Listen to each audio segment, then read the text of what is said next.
The second and 31st and the last terms of an AP are 7 plus 3 by 4, comma 1 by 2 and minus 6 plus 1 by 2 respectively. Find the first term and the number of terms. Hello dears, topic continue है sequence and series class 11. क्या दिया है? Second term दिया हुआ है. Second term of an AP ये दिया है 7 प्लस 3 बाई 4 है ना, 7.3/4. ये है दूसरा टर्म. 31st टर्म, 31st यानी कि 31वां टर्म दिया हुआ है कितना? 1/2. और जो लास्ट टर्म है वो दिया है -6.1/2. हमको निकालना क्या है कि फर्स्ट टर्म इसका क्या होगा इस एपी का, और नंबर ऑफ टर्म्स कितने हैं वो निकालना है. फर्स्ट टर्म यानी कि ए निकालना है और नंबर ऑफ टर्म्स एन निकालना है. ठीक है, ए इक्वल्स टू वाट और number of terms n equals to what. ये दोनों क्या होगा निकालना है.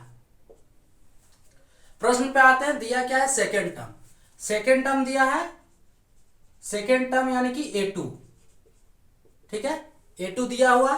तो इसका फॉर्मूला क्या होता है? फॉर्मूला बहुत बार बताए हैं. एन इक्वल्स टू होता है a plus n minus 1 into d. इस फॉर्मूला पे काम करेंगे हम. सो A2 इक्वल्स टू होगा यहां से ए प्लस एन के जगह पे 2 माइनस 1 इंटू डी. और ये कितना दिया है? देखो ये दिया है 7.3/4. ठीक है, तो इज इक्वल्स टू 7.3/4 हो गया. अब इसको दूसरी तरह से अगर देखें तो a प्लस 2 माइनस 1, हाँ a plus d is equals to, इसको सॉल्व कर देते हैं तो 4 सत्ते 28 और 3 31/4 ये होगा. ये इक्वेशन 1 मान लेते हैं. अब देखो 31st दिया है ना, 31st टर्म 31वां टर्म. तो 31st यानी कि n बराबर 31. So a 31 is equals to a plus 31 minus n 31 minus 1 into d is equals to कितना है? 1/2. यहां से देखो ये दिया है 1/2.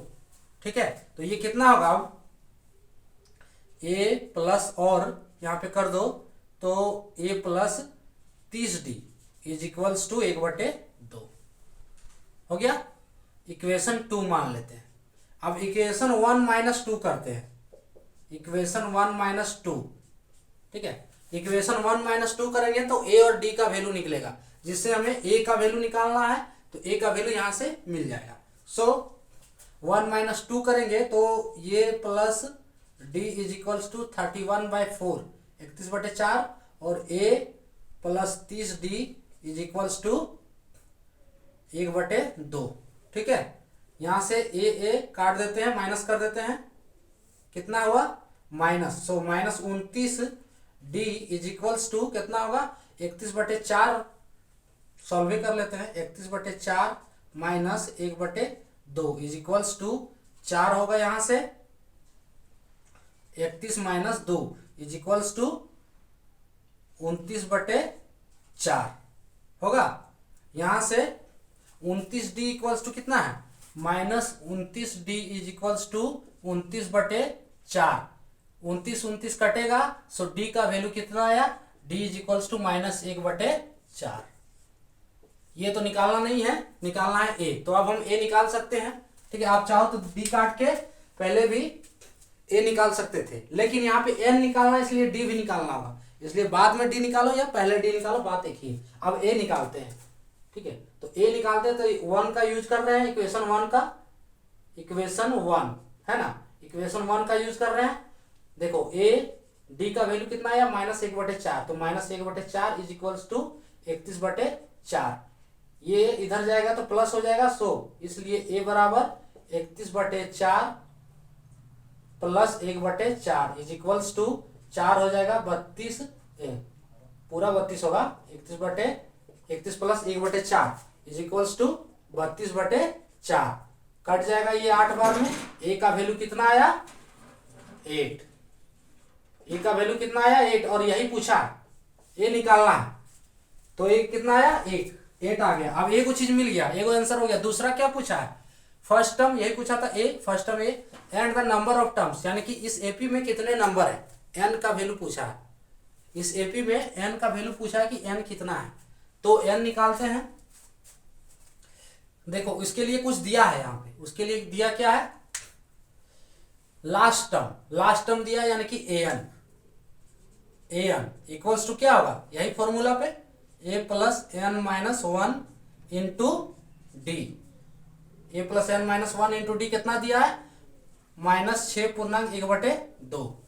ठीक है, हम सारा वैल्यू पुट कर दे रहे हैं, ए का वैल्यू डी का वैल्यू जो हम निकाले हैं।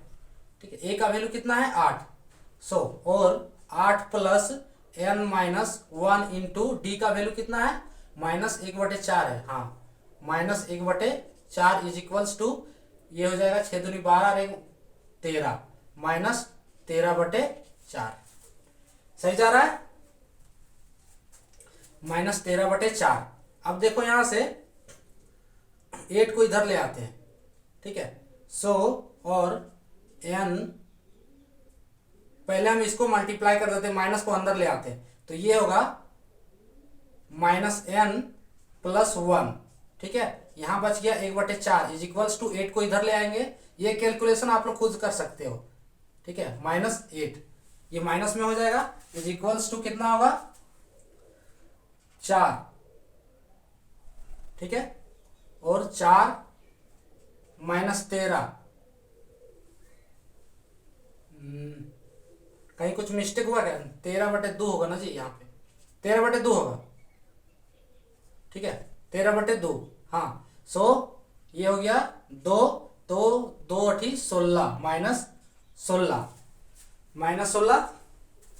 अब 16 और -13 इधर भी देखते चलते हैं, इधर भी सॉल्व करते चलते साथ में। तो ये इसको लिख सकते हैं 1 - n और 1/4 इज इक्वल्स टू -13 और -16, तो 16 16 32 यानी कि -29/2। यहाँ से 2 दूनी 4 कट गया है ना। 1 - n का वैल्यू कितना है, और 1 - n का वैल्यू हो गया तुम्हारा माइनस, इधर से 2 क्रॉस मल्टीप्लीकेशन करेंगे तो -58। ठीक है, 1 - n का वैल्यू -58, तो यहां से निकाल लेते हैं -n बराबर -58 - 1। ठीक है, तो -n बराबर -59। n का वैल्यू कितना आया 59, यानी कि इसमें जो इस एपी में जो है वो 59 गो टर्म है, इस एपी में 59 गो टर्म है। ये दूसरा आंसर। ठीक है, देखो दिया क्या है, सेकेंड टर्म दिया हुआ है। ठीक है, सेकेंड टर्म कितना दिया है 7.3/4। तो second term a2 equals to कितना हो गया, a + 2 - 1 into D equals to 7.3/4। सो इससे इक्वेशन बना a + d इक्वेशन 1। ठीक है, फिर a 31 दिया है, तो ये लिख दिए कितना दिया है 1/2। इसका इक्वेशन बना a + 30d equation 1 minus equation 2 कर दिए। इससे a एक कटा, यहाँ फर्स्ट में d का वैल्यू निकला -1/4। इसको इक्वेशन 1 में रखें। ठीक है, और इससे a का वैल्यू कितना निकला 8। ये पहला आंसर हो गया जो पूछा था। ठीक है, अब दिया क्या है कि लास्ट टर्म हमको दिया हुआ है, लास्ट टर्म कितना है -6.1/2। यहां देखो लास्ट टर्म -6.1/2। ठीक है, हमको निकालना है टोटल नंबर ऑफ टर्म्स कितना है। तो लास्ट टर्म यानी कि an इक्वल्स टू इतना होता है a + n - 1 इंटू डी। ये कितना दिया -6.1/2। हम क्या किए, a का वैल्यू डाल दिए हैं और d का वैल्यू डाल दिए हैं। अब डालने के बाद कैलकुलेशन आप किसी तरह भी करो, कोई दिक्कत नहीं है। हमको n का वैल्यू चाहिए, n का वैल्यू कितना आया 59 कैलकुलेशन करने में। कैलकुलेशन अगर नहीं आ रहा है तो देख सकते हो किया हुआ है रिवाइंड करके। ठीक है, n का वैल्यू कितना आया 59। तो ये था टॉपिक।